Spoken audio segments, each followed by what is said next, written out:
All right, in this video, I'll focus on 2.7 and really talk about something called dilations now. So we're enlarging. Very first thing I want you to do is start off by just pressing pause, trying to answer all of these. All right, hopefully you did that. So this should be a pretty good review for you. We're going to be talking about how can you enlarge or reduce a figure in the coordinate plane. So we're going to look right here, and it's going to say, how are the two sets of coordinates related? If you look, we have 2, 2, and 6, 6, right? And then we have here -1, -1, or 1, -1, and -3, -6. Well, just looking at the scale factor between 2, 2, and 6, 6, that would be times 3. So this is going to be 3 times larger on both the x and the y value. And that's what we're going to be doing today. So first we have these various vertices. You'll draw this out, multiply each one by 2. So now I'm going to have a new ordered pair that will be 0, 4, and -4, 4, and 2, -4. And you're going to notice that it's going to be 2 times bigger on the x and on the y. Now we're going to multiply by 3 instead. And you're going to see it's 3 times larger on the x and on the y. Kind of going through all this stuff.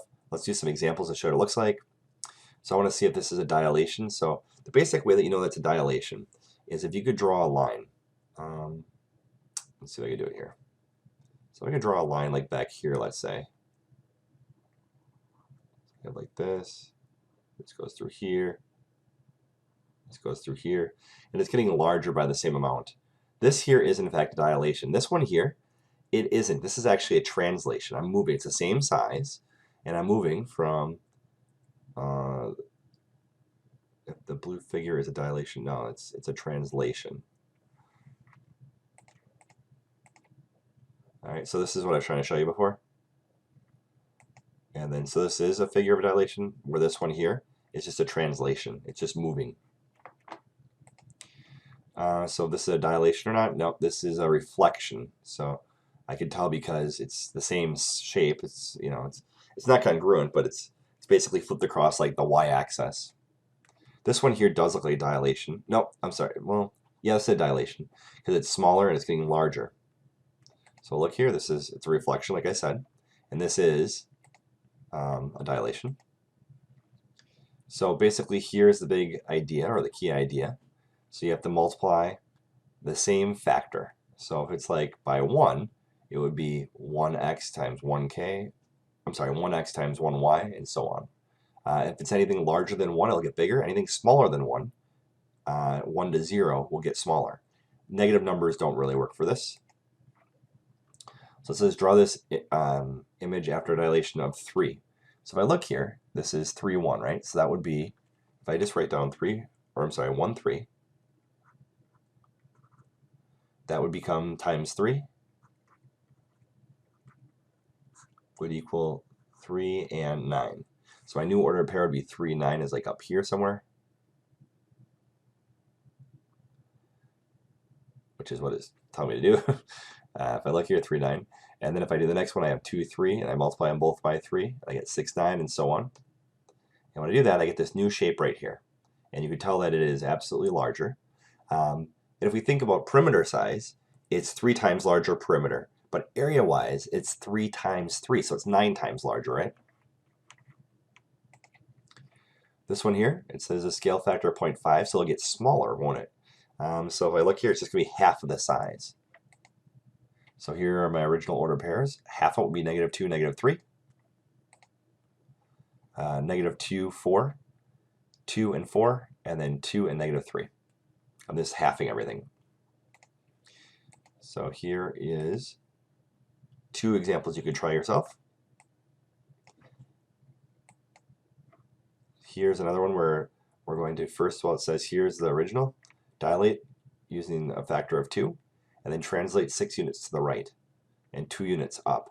So this is requiring you to do a couple of things, isn't it?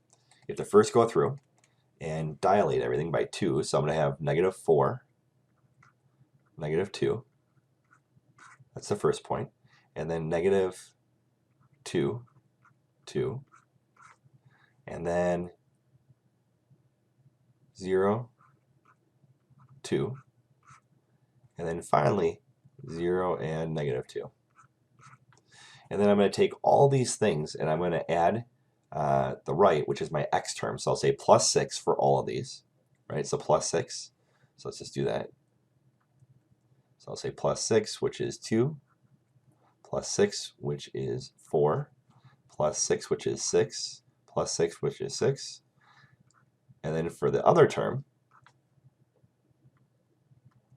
I have to, it says go up 2. So I have to say plus 2. So this is 0, this is 4, this is 4, and this is 0. And so here are my new ordered pairs of my new shape after I have first dilated, and then I went through and I multiplied. So we look here, I have 2, 0, 4, 4, 6, 4, and 6, 0. So now this one we're going from the red shape. So it says, so where the blue figure is the image of the red. So I want to go from this one to this one. So the first thing I want to do is I have to get smaller, right? And right now I'm looking, this is 2, and this one here is 2 and 4. So it looks like it's half the size. So I have to do a scale factor probably of a dilation of 0.5 to make it smaller. And then once I have that, I can flip it over or reflect it across. And then I might want to move it as well. So I'm doing a half. I'm going to dilate it or flip across the x-axis. Oh, I guess that's all you have to do, because once you dilate, it'll be down here.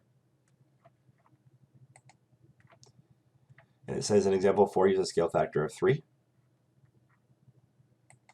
So I'll go through here, just use a scale factor of 3 and try to do everything. And that is our last